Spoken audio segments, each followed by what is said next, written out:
วันนี้จะมารีวิวตัวรีดติดเสื้อผ้านะครับ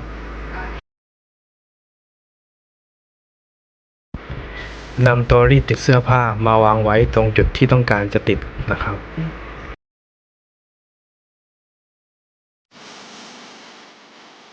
นำกระดาษ A4 มารองไว้ชั้นบน1ชั้นนะครับ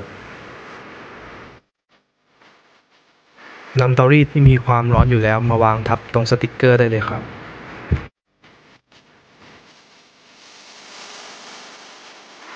เปิดเช็คดูว่าตัวการ์ตูนติดเสื้อแล้วหรือยังนะครับ